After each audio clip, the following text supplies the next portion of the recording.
बाशऊर कौम। और ये जो मार्च है, कौम समझ गई है कि इसका मकसद क्या है, और मकसद सिर्फ एक ही है कि जो 1947 में हम आजाद हुए थे, अब वक्त आ गया है कि हकीकी तौर पे आजाद हो। और फिर से मैं बता दूं कि हकीकी तौर पे एक कौम कैसे आजाद होती है। सबसे पहले उस कौम के फैसले उस मुल्क में होते हैं।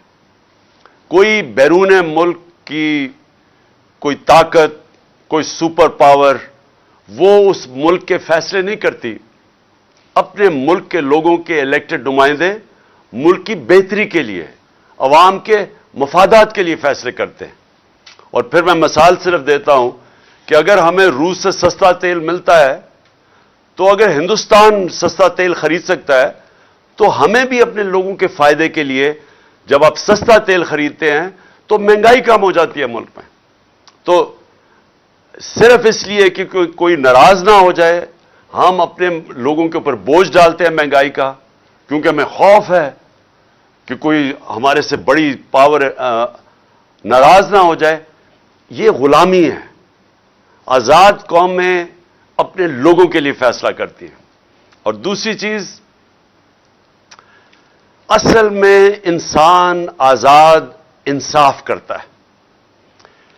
इंसाफ यानी कानून, जिस मुल्क में कानून की हुक्मरानी होती है, वो लोगों को आजाद कर देता है इंसाफ देके। क्योंकि इंसाफ जब मिलते हैं तो लोगों के हकूक मिल जाते हैं।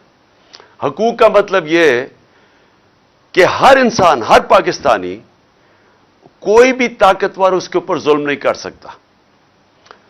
कोई ये जो थाना, कचहरी, पटवारी की सियासत पाकिस्तान में इसलिए है कि क्योंकि लोगों को ना पटवार खाने में इंसाफ मिलता है, ना थाने में मिलता है, ना कचहरियों में मिलता है, तो वो फिर लोगों को ढूंढते हैं कि वो एमएनए को ढूंढते हैं, एमपीए को ढूंढते हैं, बाहर के मुल्कों में काम कर रहे हैं और वो आपको पैसे भेजते हैं।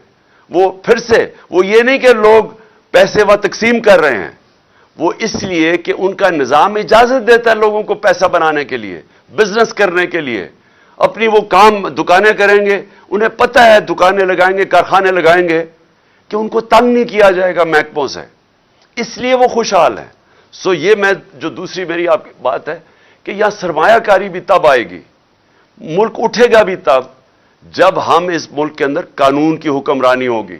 सबसे बड़ा हमारा असासा है बैरून मुल्क पाकिस्तानी। और ये जो आप गुजर खान में खास तौर पे गुजरात, ये सारा जो बेल्ट है, इससे बहुत ज्यादा लोग वहां बाहर बैठे हुए हैं। तो वो जो लोग हैं जो वह पैसे बना लेते हैं, जो अपने कारोबार शुरू कर देते हैं, उनका दिल है पाकिस्तान में आने का, लेकिन वो क्यों नहीं आते? क्योंकि मैं उन बैरून मुल्क पाकिस्तानियों को पिछले 40 साल से जानता हूं। इन्होंने मेरी मदद की शौकत खाना बनाने में, क्रिकेट के जमाने से मैं जानता था। फिर तहरीक इंसाफ को ये पैसे भेजते हैं। तो क्यों, मैं जब भी मैं इनसे पूछता हूं वो क्यों नहीं पाकिस्तान में सरमायाकारी करते? क्योंकि उनको एतमाद नहीं है पाकिस्तान के इंसाफ के निजाम पे। उनको खौफ ये है कि अगर वो यहां कारोबार शुरू करेंगे तो हर किस्म की रुकावटें सामने खड़ी होंगी और उनको, उनकी हिफाजत नहीं करेगा पाकिस्तान का जो इंसाफ का निजाम है। तो इसलिए ये जो आपकी, हमारी जो तहरीक है, ये चलती रहेगी।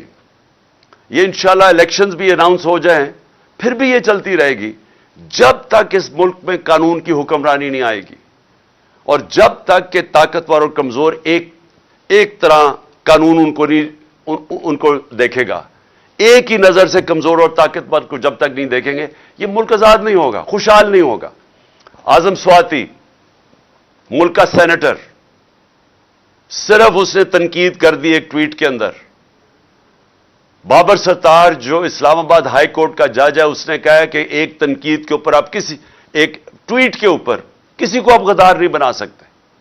लेकिन जो उससे हुआ की आजादी की मार्च में, सारी कौम को पता चले कि ये पाकिस्तानी कौम जागी हुई है, ये जुल्म अब ये नहीं बर्दाश्त करेगी कि जो ताकतवर हो वो जो मर्जी कर दे, वो चोरी करे, डाके मारे, पैसा मुल्क से बाहर ले जाए, लंदन के बड़े बड़े महलों में वो रहे, इस चोरी के पैसे में जवाब भी ना दे कि पैसा किधर से आया है, टब्बर सारा बाहर बैठ जाए और वहां बैठ के पाकिस्तान के फैसले करे। اور اپنے کیسز بھی معاف کروا لے. بیچارے جیلوں کے اندر چھوٹے بیچارے لوگ بھرے ہوئے ہیں, غریب لوگ بھرے ہوئے ہیں جیلوں میں. اور میں نے جو چند دن جیلوں میں گزارے, غریب لوگ تھے سارے وہاں. مجھے کوئی طاقتور ڈاکو وہ جیل میں نہیں نظر آیا, سب غریب لوگ تھے. اور وہ لوگ چوری کریں تو جیل میں. ایک جو میرا کمرہ صاف کرتا تھا, ایک قیدی, تو میں اسے پوچھا, میں نے کہا تم نے کیا جرم کیا ہے؟ اس کا جو جرم تھا زیادہ سے زیادہ اس کو 6 مہینے جیل میں گزارنے چاہیے تھے, کیونکہ وہ غریب آدمی ہے. وہ 6 سال جیل میں تھا, کیونکہ پوچھنے والا کوئی نہیں عام آدمی کو. کئی دفعہ ایسا ہوا ہے کہ لوگ مر چکے ہیں, جیلوں میں مر چکے, اور بعد میں پتا چلا بے قصور ہیں, اور قصور ان کی غربت یا کمزوری ہے.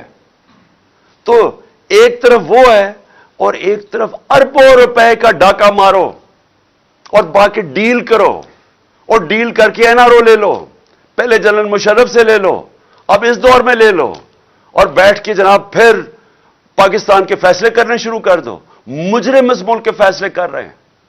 یہ جو نواز شریف بیٹھا ہوا ہے وہاں, سارے ملک کو داؤ پہ لگایا ہوا ہے. نواز شریف الیکشن کروا نہیں رہا ایک وجہ سے, ملک کی نہیں وہ اس کو فکر, اس کا تو پیسہ ہی باہر پڑا ہے. وہ تو ہمیشہ جب مشکل آتی ہے باہر بھاگ جاتا ہے, لیکن اس لیے نہیں فیصلہ کر رہا کہ اگر وہ الیکشن کروائے گا وہ پٹ جائے گا, اگر وہ الیکشن کروائے گا وہ ہار جائے گا, اس لیے نہیں کروا رہا. اپنی ذات کے لیے اس ملک کو یہ داؤ پہ لگا رہا ہے.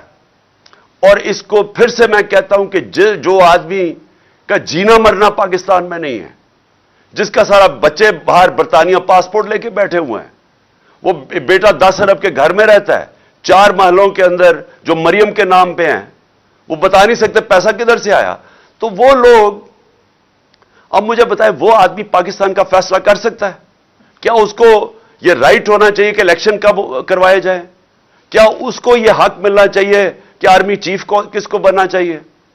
یہ وہ نواز شریف تھا جس نے اپنی کتاب میں جنرل آصف نواز کے بھائی نے لکھا ہے کہ 92 کے اندر جب یہ پرائم منسٹر تھا, مری کے گورنر ہاؤس کے اندر اس نے BMW کی رشوت دینے کی کوشش کی جنرل آصف نواز کو, جو اس نے مسترد کر دی.